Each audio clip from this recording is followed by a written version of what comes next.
So Thank you so thank you so much. much for getting us started. Sorry for the delay. Sorry So about I'm just, everything. oh yes, I'm going to ask you just one simple question, and our conversation will move from there. Can you please tell us your name and anything you can to help us get to know you a little bit better? Anything you feel comfortable sharing. My name is Sowmya Shankar, and I work in IT for the University of Delaware as a programmer. Um, the question about who I am is something that I've been trying to answer myself um, for a really long time now. Um, and these conversations are the ones that kind of open up about my own self-realization of who I am. Mhm. So that's one of the reasons that I want to be in these sort of conversations. Um, I I come from India, so I am an immigrant to the United States, um, and I've I've I've had a share of, because I am a person of color. I'm not black or I'm brown, but I am Asian. So um, I have had my shares of injustices, but they're not anything like I've read Right. over the past, um, you know, and because I do not I have not been brought up in America, so I've been reading a lot more um, just to be able to understand and connect Mhm. with what's happening. Mhm. So I see you have a beautiful baby sleeping there with you. So are you married and do you have children? Yes, my husband, he's working downstairs, he's in the basement, and I have this one, he's 2 years old, and I have a 5-year-old in the other room. So since you do not know what the Black experience is like other than what you have read, what do you think about what you have read thus far? Appalling. I have broken down Mhm. many, many times. Even Mhm. just before this call, we at UD, we were having a conversation about, racial injustice. And when I heard one of the speakers on the panel was talking about the Black Massacre in Mhm. 1921, Mhm. and I broke down because when she said it, it was very difficult to hear it from a person who belongs to that community versus just hearing it in a history class or reading Mhm. about it. Mhm. So so yeah, it's been appalling, and I do want to say that I I have I feel good that there is a lot of call to action and not just statements or words. Um, and that call to action is happening from most frontiers that I have seen, and everybody's actively working to make change happen instead of just talking about it. Mhm. So That, that's that a that's a very good point. Um, I think though even the call to actions are not exactly clear because if you're not hiring more black and brown people and maybe not comfortably to you, but you are a brown person, you're not white, I mean, maybe you could be yellow. I don't know how the color distinctions work, but if you're not hiring, promoting, helping black and brown people achieve the American dream, then talking about it and creating policies, hiring a diversity officer, or making a bunch of speeches about how we're going to be different. If the majority of your students who are admitted are white and male, if the majority of the administrators are white and male, the counselors are white and male, you're talking, but you're not really doing anything, you know. And I've heard many times people say, well, we can't find qualified black and brown people. And sometimes I find that to be just offensive, just truly offensive. Um, and I'm sure being Indian/Asian, you are stereotyped that you are exceptionally smart, but you are docile. So you'll take anything that they give you, that you're not going to push back. You're brilliant mathematically, you have a great mind, it works, but, you know, you're not going to push back. And I think that's one of the differences with all the other races and blacks is we've been fighting since 1619 to have a voice, to belong, to be paid equally, to be promoted, to be hired, to serve on boards, anything that you can think of. And we found difficulty doing that. The fact that it's in the national news that they're killing black men because people now have cell phones, they've been killing black people since 1619. So this is not anything new.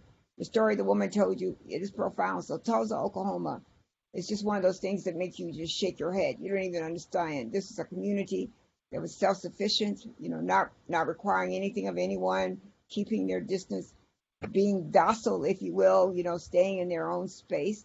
And it was too much. In 1998, that was the year my son was born. There was a man named James Byrd Jr.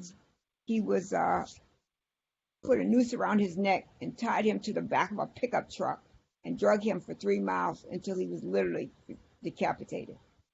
You know, um, and for some black people, we're almost numb to it, because we hear the talks, we hear the conversations, but we don't really see real change. Where is the change? I've been in the same job I've been in for 12 years, and I can't tell you how many times people ask me why am I not a CIO.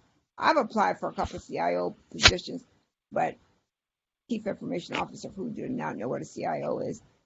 But it seems fruitless because I never get a call back.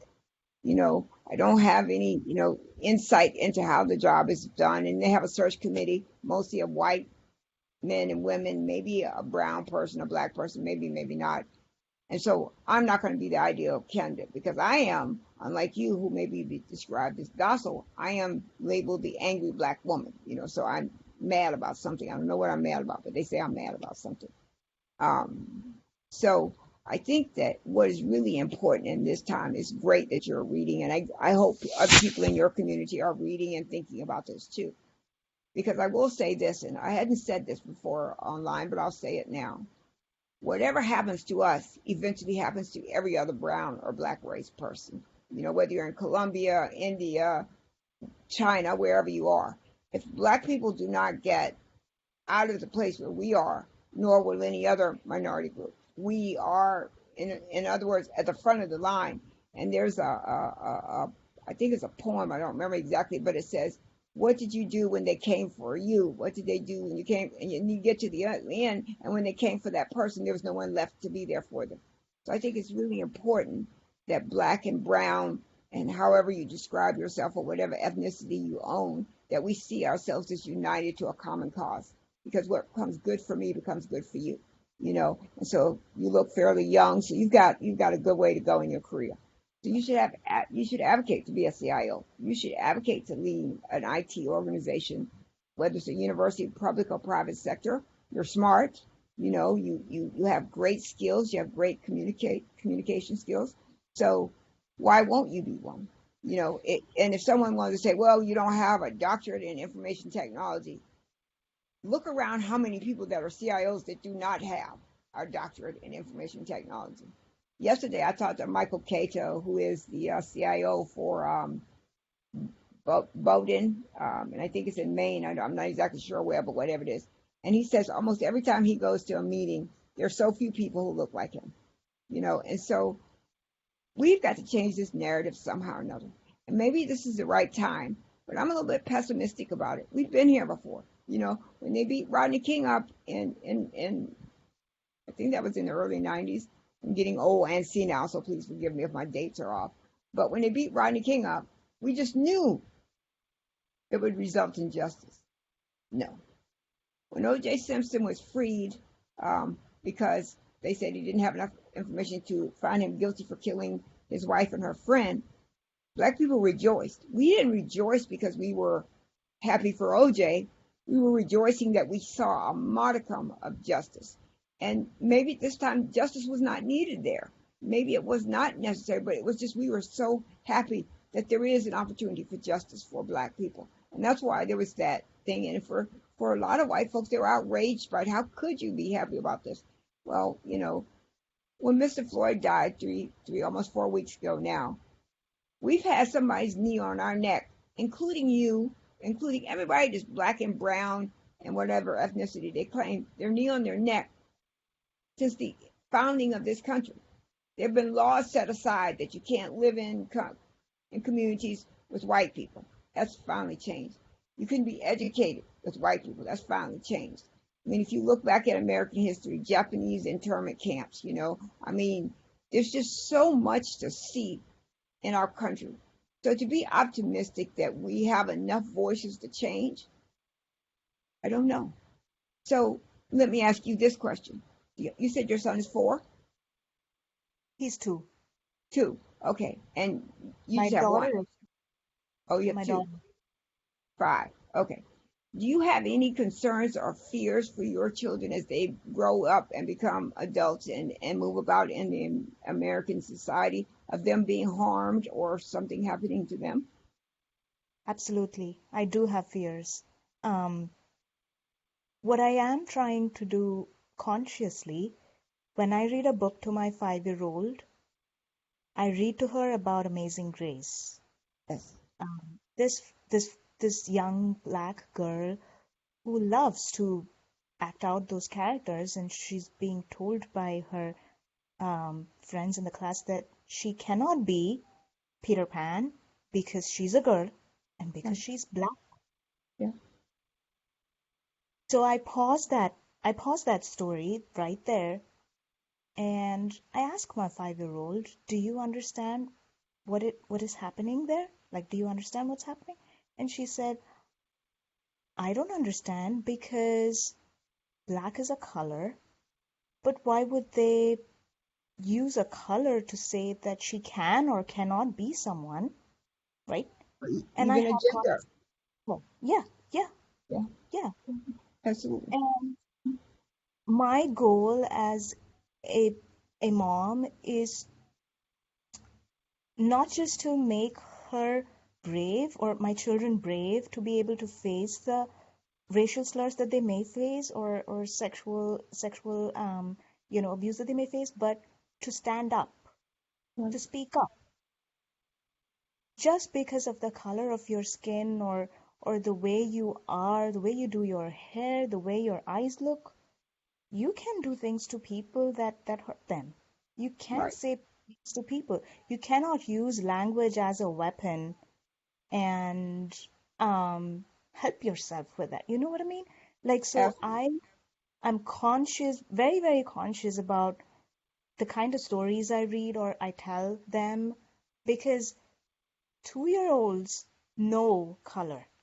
No They know color. color, Yeah. right? And if they know color, they should know that that's not something that can be used against people. Exactly right. And I think one of the great analogies is the box of crayons. The smallest you can get, I think, is 10 or 12, and then they've got as many as 200. And I always ask people, just imagine if this crayon box only had white crayons. How much art, how much creativity would you find in a box of pure white crayons? And my husband is a third grade teacher, and he always says to me that colors come from other colors. So, being in IT, we know RGB, red, green, and blue. We know that's a part of the spectrum that helps technology, display colors and all those other things, and helps video pixelate and all that stuff.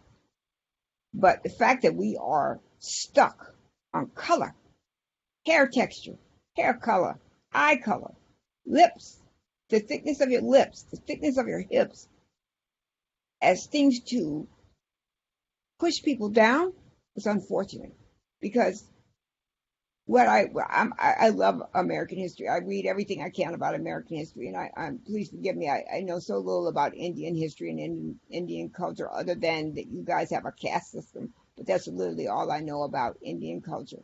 But when I read American history, the people who first left Europe came for a better life. They came because they felt they were being oppressed. It came because they felt like they were being prevented from having a voice. And what do they do as soon as they get here? They slaughter the Native Americans and push what's left over to someplace in the woods where they don't have a great educational system, healthy foods and all those kinds of things, high incidences of alcoholism. Um, bring slaves here, you imprison them and treat them like dogs. We were three-fifths of a person for so long. You know, it's hard to understand. It really is hard to understand. Someone told me it's self-preservation. I don't think I have to preserve myself by hurting you. I can preserve myself by taking care of myself. And if I'm smart, I'm helping you too. I'm going to help you because we are going to need to make this change together. Instead of me standing in the mirror and looking at my beautiful white skin and my blue eyes and my blonde hair or whatever and saying how great I am, how great we all are. And this is the last thing I'm going to say because people say I soapbox a lot, but I'll say this. When somebody runs up for office and says, make America great, I would ask the question, when has America been great? When has it ever been great? And what does that phrase mean? Make America great. Does it mean make it white because the number of black and brown people are increasing and they're projecting in the next 20 or so years there will be no majority? Is that what it means or is there something else? So in addition to your care for your children, what about for your husband? Do you worry about your husband? I do. Um, so part of the reason why I am the way I am, so vocal and so supportive, is because I find that he is lacking in that. Mhm. And so some people may say, then why are you living with him? Because I think it's my opportunity to make him aware. If Black lives don't matter to him as much as it matters to me, then it's my duty as his wife to be with him and educate him. If I leave him, which I can, Yeah, because I'm self-sufficient, I have a job, I can financially handle my life. But then, if I leave him, I'm losing an opportunity to um, educate him about it. And so I don't want to leave that opportunity, and I will continue on that journey as long as it takes. absolutely. And Even. I think it makes perfectly good sense that you are an advocate for him as well, right? So he can find his voice. Mm-hmm. Yep. Yeah, absolutely. And Um, and Go ahead. I'm sorry. I didn't mean to interrupt you. I'm sorry. and the other the other aspect of it is, so at University of Delaware where I work at, I also am a part of Women in Technology. So I'd like to say that this initiative started out like 2 years back, but it was it was gender, like, so we're women in technology. Hmm. And I am guilty of the fact that we have not try to focus on racial diversity, even though, I, as a person of color, should have more than others. But I'm a minority. I'm the only person of color in the board. Right. Um, so I don't want to voice out something that's very minor, even though it Mhm. should not be, right? So, but then this opportunity has made everybody at Women in Technology want to vouch more for Black and brown people. Right. And as a first step, because we work for IT, what we're going to do is we're working with HR to revamp the performance appraisal process. Yeah. The performance appraisal process has typically been a one-on-one. If your boss is someone who's living in his silo, who just does his job and doesn't really care, be your advocate, or doesn't understand, if you could be a faculty and you could be very well recognized outside, you could be a staff who's so well recognized outside of your institution, they're like, are you not a CIO? Right. And within your own institution, you need to, voice out loud that, yeah, I am a leader, like you're the only one sometimes. And Yeah. so we want to revamp the appraisal process to make Hmm. sure that you can bring in um, external peers, like, so peers who actually can be your allies, can be your advocates, and nominate you for a leadership position. They can Absolutely. say that this person has all the skills that's required to be a CIO or to be a manager and to lead a team. And yeah, so why not? Like, so, so we're trying to bring in some kind of an accountability into the Mhm. promotion and tenure process.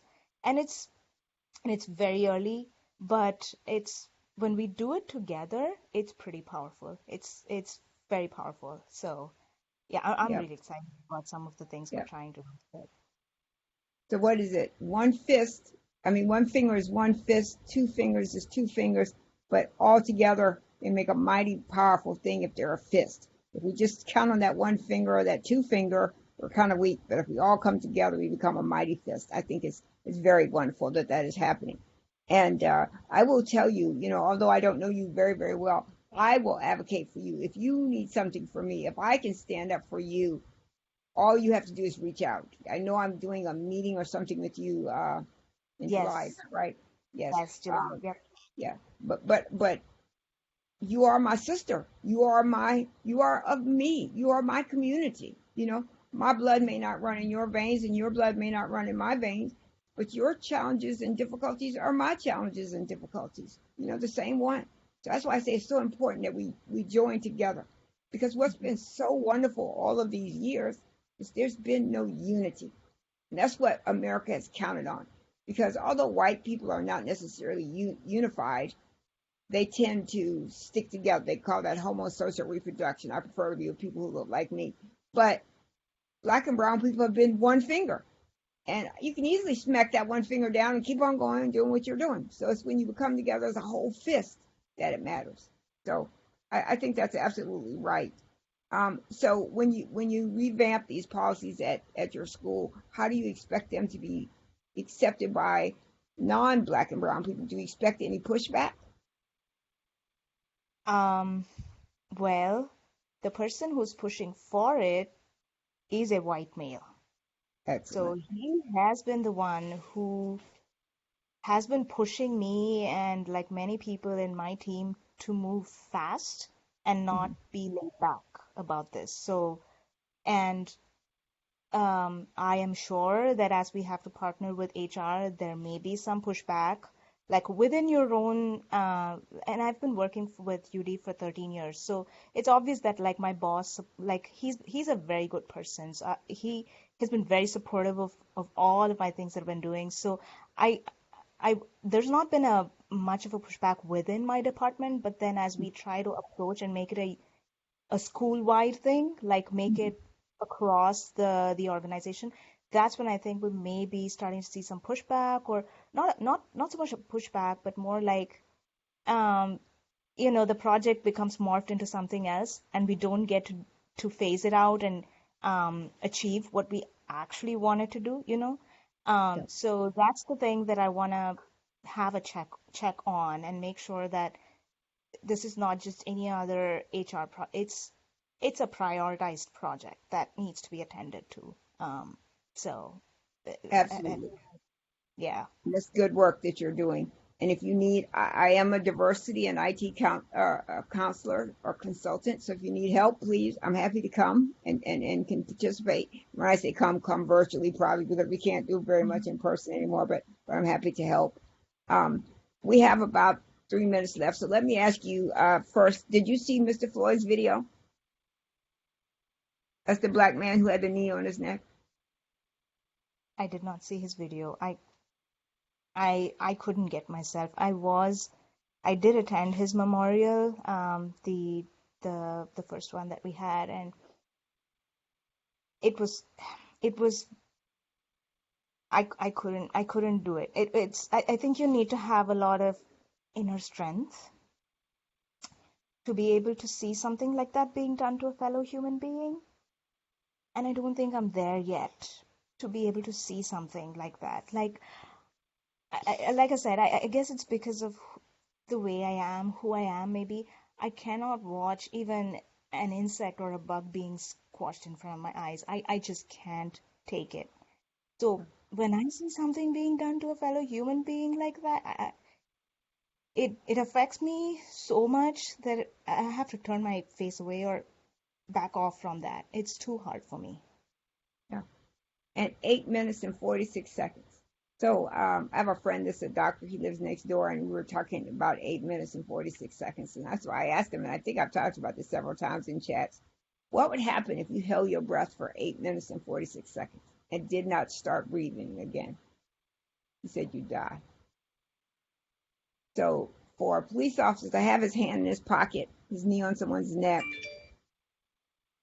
and not even have a concern, this man says, I can't breathe, and calling for his mother. That's the part that touched me so deep in my soul I couldn't even stand. I've watched it 3 or 4 times, but I've gotten to the point where I don't even turn on CNN anymore because I cannot deal with any more of this. So 3 weeks after he's killed, the black man in Atlanta is killed. Do we really think change is going to come?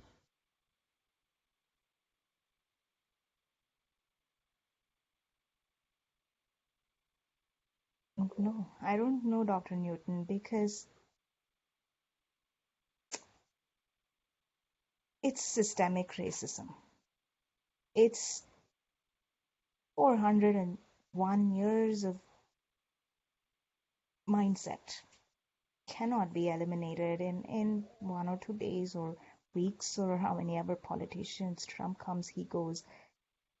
I don't know. No, I'd probably end with a pessimistic note on that, but I would still say that we as human beings, when we come together for a greater cause, for a selfless cause, Mm-hmm. we can achieve miracles. I agree So, with you completely. yeah. Yeah. Well, thank you so much for talking to me. Once I figure out how to upload this, I will It upload was, it. Or do you need to see it? You want to see it before I upload it, or is it good? I'm good. It's Yep. good. Yep. Yep. Okay, I will upload it. It may take me a while to figure out how to do that because I've never used Blue Jeans before, but I will figure it I out. I can may help call you you and with ask you to that. tell me how to help me. Huh? Yeah, I can help you with that because that'll be like a learning experience for me too. Yep. Once I put him like give him something to eat and I can figure it out and I can help you with that. Thank you. Thank you so much. And Sure. one last thing. I know I owe you some documents later next week or something about what I'm doing in the thing. Can you send me an email reminding me what you're looking for so I can be prepared? Um, you know, Absolutely. Yep. maybe over the weekend or Monday or something so I can get started on that because I promise you I've been working my full-time job and trying to do this at the exact same time, and both of them have been at opposite ends of the spectrum. So much work to do and so many of these to do, so but I'm happy to do these, and I do hope that people understand that these chats are not meant to promote anything. They're meant to get people thinking about how we are and what we have done to date, and how to bring about change. I hope this is a tool for change. Absolutely. Thank you so All right, much. send me the email and then I'll reach out to you an email about how to upload this recording. Thank you so much. Thank And you. you said when you started this, you were still trying to figure out who you are. You already know who you are. You're an amazing woman with amazing talent. You're a great wife. You're a great mother. Those qualities right there is all you need. If someone makes you question that, even if you internally question that, stop doing that. You are perfect just the way you are, as God made you for God's purpose. So you already know who you are. Brilliant, smart, capable, loving, concerned, a human being. Thank you so much. You're quite welcome. I'll talk to you soon, okay? Yep. Bye Bye bye.